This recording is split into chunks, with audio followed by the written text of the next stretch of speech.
Madam, accountability किस पर है? पहलगाम किसने किया? 7.5 लाख हमारी फौज और सेंट्रल पैरामिलिट्री फोर्स है, ये कहां से 4 चूहे घुसकर हमारे भारत के नागरिक को मारे? अकाउंटेबिलिटी किस पर फिक्स होगी? एलजी पर फिक्स होगी तो एलजी को बरतरफ करिए, आईबी पर आती है तो एक्शन लीजिए, पुलिस पर आती है तो एक्शन लीजिए, मगर आप ये समझ रहे हैं कि ऑपरेशन कर दिया और हम खामोश लोग भूल जाएंगे। अकाउंटेबिलिटी फिक्स करना पड़ेगा। मैडम, डिटरेंस आपकी क्या है? आपने सर्जिकल स्ट्राइक किया, आपने बालाकोट किया, फिर ये पहलगाम हुआ, तो आपकी डिटरेंस की पॉलिसी नाकाम साबित हुई। कश्मीर की पॉलिसी नाकाम साबित हुई।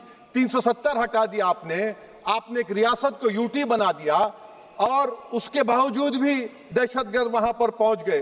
तो और अफसोस मुझे इस बात का होता है मैडम कि पाकिस्तान को हम जानते हैं, पाकिस्तान और इजराइल इस पूरी दुनिया में एक फेल्ड स्टेट है और पाकिस्तान के आर्मी चीफ को, जिससे हमारे स्ट्रेटेजिक रिलेशनशिप है, जिसको अपना दोस्त कहते हैं, उस देश का प्रेसिडेंट उस शख्स को बुलाकर खाना खिलाता है अपने साथ जिसके भाषण से हमारे लोग मारे गए थे। तो क्या आपकी खारजा पॉलिसी कामयाब हुई? आप देख लीजिए। अच्छा, हमारे देश में एक ऐसी तंजीम है जिसका वजूद नफरत की बुनियाद पर और मजहबी अज़वियत को फैलाने के लिए बनाया गया।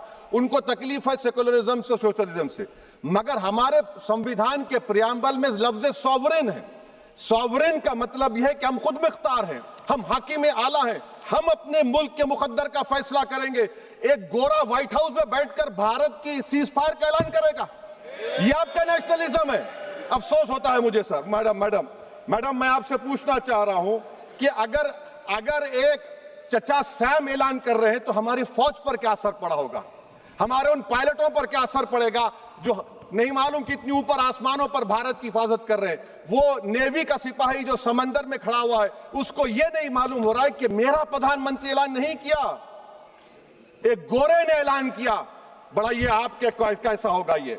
मैडम, मेरा सवाल हुकूमत से यह भी है कि हम कोई एडवर्सेरियल कंट्री नहीं है अमेरिका के लिए, हम दोस्त हैं, स्ट्रेटेजिक रिलेशनशिप है। क्या क्या एग्रीमेंट हमने साइन नहीं किया, तो क्या ये दोस्ती निभा रहे हैं? मैडम, मैं हिस्टोरिकल एग्जांपल दे रहा हूं, क्रुश्चेव और टीटो। क्रुश्चेव ने दबाव डाला, टीटो ने कहा मैं नहीं मानता, मैं नैम ज्वाइन करूंगा। मैडम, फ्रांस और यूएसए, डिगोल को जब यूएसए ने दबाव डाला तो डिगोल ने कहा कि तुम दोस्त हो मगर हमारी खारिजा पॉलिसी आजाद ना है। मैडम, वहीं पर आप देखिए गुजराल साहब, जिसको कहते सबसे कमजोर थे, वजीर आजम थे, उन्होंने बहादुरी का मजारा किया, रिफूलिंग करने नहीं दिया।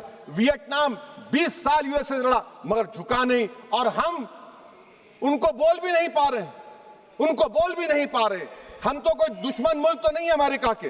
ये आपको समझने की